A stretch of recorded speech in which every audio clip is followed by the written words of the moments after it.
Hey there, y'all, and welcome to today's Daily Down and Dirty. My name is Fairlight. Welcome to Airy Fairy Tarot. All right, y'all, so the message today is about how the process determines your progress.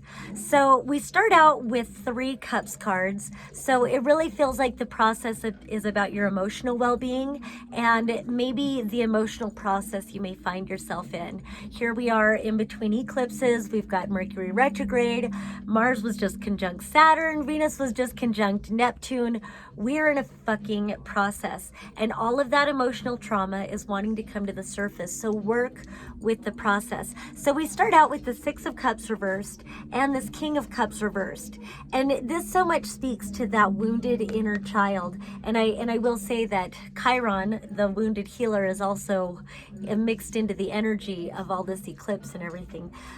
So very much that wounded inner child needing to come to the surface. And it looks like this suppression, this repression, this oppression was put on us by the masculine, and I hate to put into blame, but it has been part of a toxic masculine trait to, ignore our feelings, to show feelings as weak and all that stuff. And I'm really happy that we find ourselves more and more at a time where the consciousness around that has shifted so much and continues to shift so much. And so this just demonstrates the need for that. And just, quickly, the King of Cups upright, he's very balanced with his emotions. He's very nurturing, and he is a safe place for others' emotions to be expressed, and he can keep everything balanced and afloat.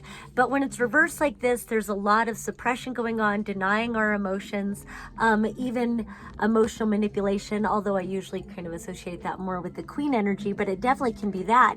And then we've got the 6 of Cups. You see the little kid on there, and this could be his dad and whatever, or the man he grows up to be, however you want to put it. But with this being reversed, so obviously that's childhood wounds, that suppression, and that needs to come up. And then we've got the Page of Cups upright with the Fool card. And so this does feel like, again, the process determines your progress. This is a new dream and a brand new beginning. What's overlighting all of this energy, we've got the Moon reversed and the Death Rebirth card upright. So again, we are in a process of transformation, this transformation here. I feel like with the Moon reverse card, lately when I see this, it's mental illness. It's some sort of, and it's brought on by this emotional suppression, and maybe even psychic abilities being repressed. I'm being told, oh, you're just crazy, oh, you're just making things up, oh, whatever, and really gaslighting yourself or being gaslit by others about your intuitive abilities and just about your emotional well-being and what you truly authentically feel. And so again, we are in this deep emotional process. It feels like this is not like, okay, I experienced that today and then tomorrow, sometimes tomorrow it's a whole brand new day. But I feel like, giving yourself time for the process determines your progress. So the more you allow the process, and, sometimes we can surface trauma and it's dealt with and it's gone and we don't ever see it again, and la la la, and wouldn't that be lovely if it was always like that? But sometimes it's like encapsulated in layers. In palm reading, we call it trauma locks. And so it's very much about, it goes layers deep, and you might release one layer of trauma just to discover, that it goes down deeper and deeper and deeper. So again, be gentle with yourself, work with the process, understand that sometimes the only way out is through, but you will get through it as long as you are embracing the change. And so part of what helps you to embrace this change, again, is to embrace a new dream or a new idea. I think it's funny that this shows a little pig flying, like when pigs fly, but this is like a little wishing bowl, and so it doesn't even matter what's practical right now. Just looking forward to a new dream, looking forward to something that could be very fulfilling for you emotionally and in all these different ways. And I love this Fool card, probably one of my favorite Fool's cards I've ever seen, because she's just doing a free fall, trusting that she's landing into this pool with the flower of life, knowing that her destiny is so strong that wherever she lands, it's where she's meant to be. I fucking love the trust embodied in that. And so allowing yourself to be lifted, allowing yourself to be well, exactly that, uplifted, allowing yourself to be fulfilled. And so it kind of feels like you could go back and forth between these energies a little bit while embracing this process. But, just hang in there, because what's happening is we've got the Judgment reversed with the Eight of Cups reversed. And so with the refusal to change, I kind of want to go, the next set of cards are so much like this too. With the refusal to change, with the refusal to walk away, things are never going to change. And I think sometimes we don't really see that. And then we get frustrated with like, how come nothing works out? And it's like, because we are doing the same thing over and over again, expecting different results.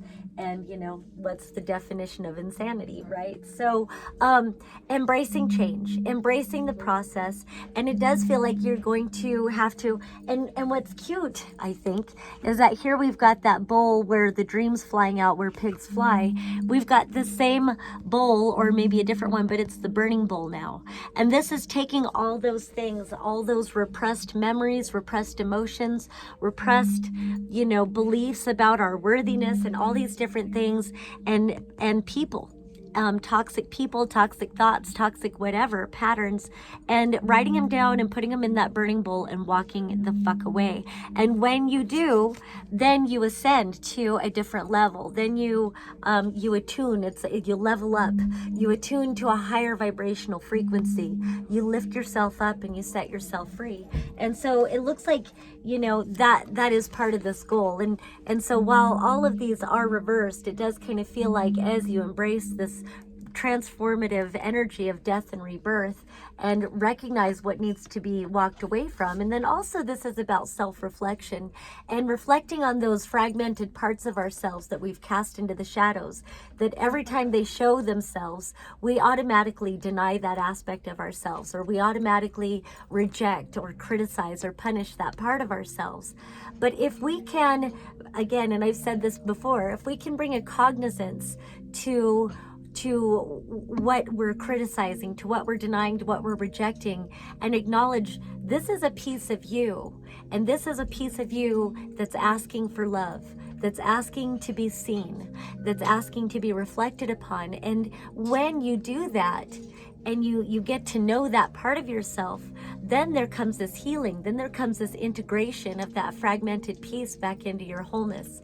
And then you come to recognize that underlying all of that is probably a part of you that couldn't be controlled by others, and that's why you were taught to reject and deny that part of yourself. So it's a reclamation that takes place, and as you reclaim that inner being, then you're set free.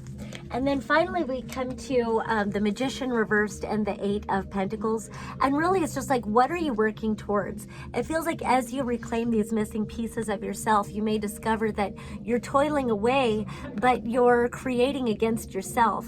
Maybe staying in a job that doesn't truly value you, or staying in whatever situations, sometimes because it feels safe or because it's secure. But if you're not happy, then is it, what's the point of that? It just kind of feels like you're working so hard and you're miscreating. Imagine if you put all of your skills and all of that effort and all of that energy, all of that focus and determination into the magic, into manifesting those things which you truly would like to have in your life, in your world, the experiences you truly like to be having and creating for yourself.